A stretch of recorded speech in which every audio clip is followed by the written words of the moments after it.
Welcome to SAM Conversation, a program of South Asia Monitor. Our topic today is the latest situation in Myanmar and its implications for India. It is our pleasure to welcome Mr. Rajiv Bhatia, Distinguished Fellow, Gateway House, former Ambassador to Myanmar, and the author of India-Myanmar Relations Changing Contours. Mr. Bhatia has been in the thick of whatever is happening there. He was his tenure was from 2002 onwards. It's ever since the coup, the first effect on India was a lot of refugees coming into Manipur and Mizoram. I remember speaking to some of my friends in Manipur, and it began with the first days, a few hundreds, and then swelled up to a few thousands. Today, I think there are a few tens of thousands. We can't say exactly in Manipur and Mizoram put together, and there is a process on to try to send them back, but that I think is going rather slowly. Ms. Aung San Suu Kyi's tenure lasted about barely 9 years. I will, without dwelling further, I think I'll request Mr. Bhatia to give us his overview. Thank you very much, Col Anil Bhat. My greetings from Gateway House, the think tank where I work. It's a pleasure to be with you, holding a SAM conversation focused on Myanmar. As you introduced the subject, it is apt to say that the last 3 years in Myanmar, from 1st February 2021 to now in May 2024, these 3+ years have been very difficult years for the country. First of all, an undeclared but a very clear civil war is underway. The government has been in conflict with its own people, starting with the Bamar majority in the heartland of Myanmar, and also with the ethnic groups which are located in the peripheral regions as well. Initially, this conflict was peaceful, but then soon it degenerated into violence, and it has really cost very dearly to the people in terms of killings, injuries, deprivation, poverty, and obviously complete damage to the economy. Now, the most important milestone was October 2023, when 3 ethnic groups got together and inflicted a major defeat on the Myanmar army. This was probably their most serious defeat in recent years. And in the last 6 months since then, it is claimed by the opposition or by the resistance that they have gained control of the territory of the country to the extent of 50 to 60%. Now, there is no independent way to check all this, but the fact remains that Myanmar military's writ does not run in many areas, small townships and villages of the country, and certainly it does not run into several ethnic areas in north, south, east, and west. So in light of this, you have chosen a very apt topic. What is the impact on the region and particularly on India? And I'll be very happy to answer such questions that you may choose to pose to me. Mr. Bhatia, with China's history of meddling in Indian affairs and After all, there's no better place than the Northeast. They did enough in supporting the Nagas, then the Meiteis, then even the Ulfa of Assam. Um, it cannot be that they don't have a hand in this also. To the best of my knowledge, is that the Arakan army, which is an insurgent group, has got lots of arms from them. Because when we say implications of what is happening in Myanmar, somehow a very important one is China's role, or how effective is it? Is it much? Is it not much? Um, Apart from that, of course, I'll take this question first, sir. Okay, thank you very much. I think when it comes to implications of the Myanmar crisis on India, I think they can be divided into three major categories, according to me. Firstly, the implications for internal security. Secondly, the economic impact.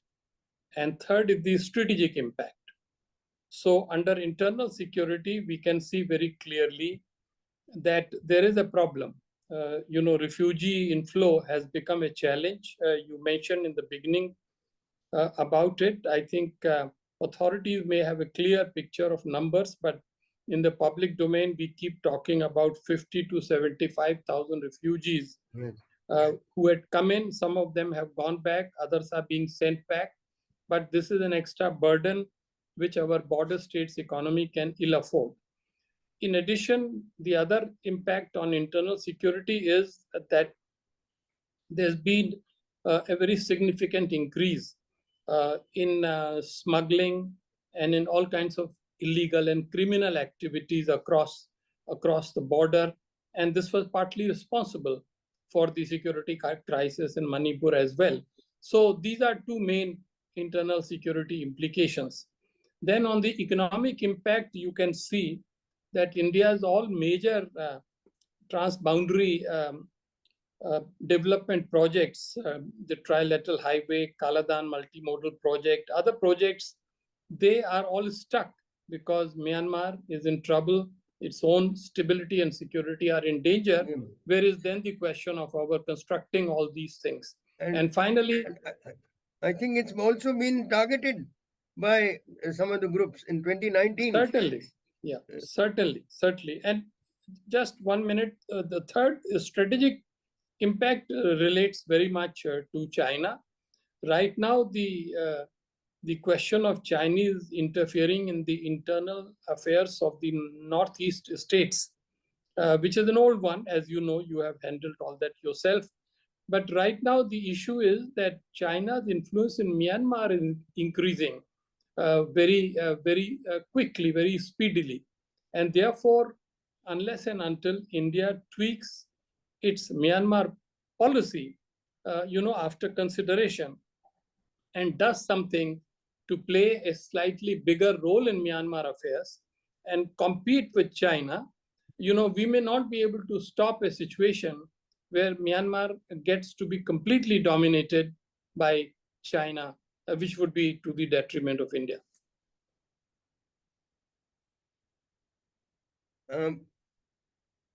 In the Myanmar army in the past had been supporting our insurgent groups. They've been very keen to acquire whatever weaponry they could from us. But their promises of arresting the activities of the Indian insurgent groups were never, they were never really kept. Very often, they'd be informing the insurgent groups about threats to them, so they could change locations. We've of course had a few successes of nabbing insurgent groups who crossed over, but this has been a problem, and I don't see now it remains to be seen with the Myanmar army's influence reducing. You very rightly brought out that they've lost control of, have very little control of almost 60% of Myanmar. Can you comment on how this will affect our, because although the insurgent, Indian insurgent situation, I refer to them as insurgent turned terrorists, because that's what the Nagas, the Meiteis, and the Assamese groups, did over the last 2-3 decades. It's reduced, but it's still there, and we quite clear that China is still supporting whichever way they can these groups for whatever they can do in No, in I India. understand. I understand that. I'm fully aware of that story. This we had handled ourselves when I was in Yangon.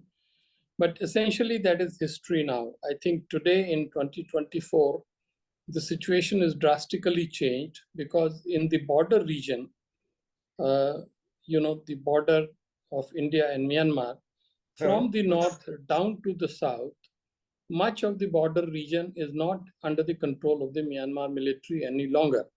The entire belt where Kachin, Sagaing, Chin, and also the Rakhine areas fall, various insurgent groups are in control.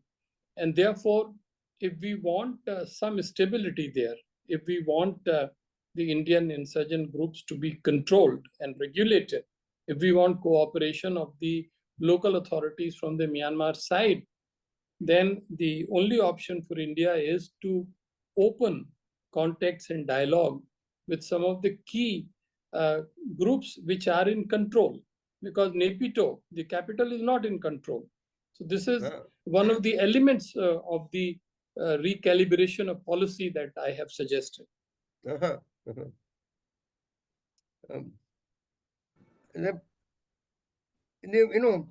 Whatever has happened in Manipur has its history of, the cookies being, Manipur's history is that its original size as Kanglipak was, it was a whole lot larger than what it is since 1947. And the British too, and they were the last to succumb to the British, the Meiteis, the Kanglipak kingdom, 1891, as late as 1891. And after that, the British, to contain them, made a lot of cookies come and settle there in the hills around Imphal. That was, that was even taken much further by, I think, the during the tenure of the Congress government. What I'm asking is there still, after all, most of what who were settled there came from Burma, Burma, now Myanmar. Is there any way that any connection? And of course, we are, I think, we are being hopeful that with whatever has happened, there may be greater chances for democracy to return to Myanmar. Well, clearly you have served in the region. You know Myanmar, particularly the situation in Manipur, very well. I have visited there, but I don't have any in-depth knowledge. All that I can say is, if we are referring first to the situation in Manipur, I've already made a comment. Whatever may be the internal indigenous reasons, the factors relating to Myanmar may have aggravated it further. But I'll stop there and I'll go straight on to the question of democracy in Myanmar. Honestly, the experiment with limited democracy for nearly a decade from 2011 to 2020 went off quite smoothly, and nobody really expected that so mercilessly and so suddenly the military generals will again topple the democratic system in Myanmar. So at this stage, in May 2024, the prospects of return to democracy, even limited democracy, seem very grim. What has essentially happened is that the main political party, NLD, of Madame Aung San Suu Kyi, Yes. this has been seriously weakened. New political forces have come up. And meanwhile, Yes. Madame Aung San Suu Kyi is either still in the jail or under some kind of house arrest. There's a lot of It confusion on seems that. she's been moved to house arrest because of We don't the know. heat I wave. think the latest reports indicate that there is no confirmation of that initial statement made by the military spokesman. But be that as it may, she is not a free individual yet. And No, no. unless and until she is released and the other political prisoners are released and some kind of political activity is allowed, the question of talking about return of democracy does not arise. You have brought out that there are certain recalibrations that we can do. Are, is there any, because now at this point of time, India has really got caught into the web of elections, which will have, I think, for the next 2-3 months, its effect will be there. Unfortunately, Myanmar in the past or throughout, it has remained, not much reported about, even by Indian media or foreign media. And my experience is that from foreign media, it was only the human rights aspects is one of the only things they ever bothered to comment upon. Are there any things we need to do which we can start off on straight away or as soon as Yes, possible? yes. I think this is a very thoughtful question. And I do agree that India is caught up with its general elections, but it's a matter of 1 month, and this would be over. 4th June, we would have the new government. Therefore, our machinery needs to start advanced thinking and policy making or making of policy proposals now. It is true that media is not taking that much interest, but that does not matter. I think those who are tracking Myanmar know exactly what is going on. In terms of recalibrated Myanmar policy, we have suggested some specific action to be taken by our government. The first point is that if the power brokers, the power wielders in Myanmar have changed, then in order to create leverage and maneuvering capability for India, we have to also start opening conversations with a number of the new actors. At the same time, we must keep the Myanmar military, we should take them into confidence and say we are doing it for the welfare of your own country. So they will understand that, I believe. My second point is that we have to help the poor people of Myanmar because they are suffering badly. We can't help all of them all around the country, but at least in our border region, if we can extend humanitarian help, help in the field of medical and the rest of it, I think we should set aside some money because this will be a good investment. And third thing, Colonel Saab, is very important. India should send a clear signal to the various role players in Myanmar that if they want, India can facilitate dialogue and peacemaking with them along with the other neighbors of Myanmar. It may sound a bit difficult, but the fact is that even China, certainly Thailand, also Bangladesh and Laos, and of course India, we all want a stable, safe, secure Myanmar and a united Myanmar. No doubt. So let us send a signal very clearly that India's good officers are available. We are not imposing anything on them, but if they want, they can take our help. I think you put it across very well, Bhatia sir. Is there, if there's, I think we have to thank you for a lot of very important issues which you've thrown light upon.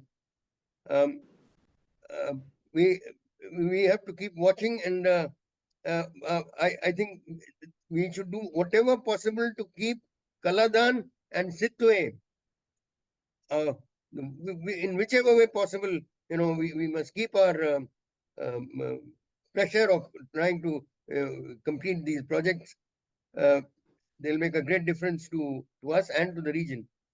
If there's nothing else from you, sir, thank you very much. I want to thank you very much for this opportunity. Thank you.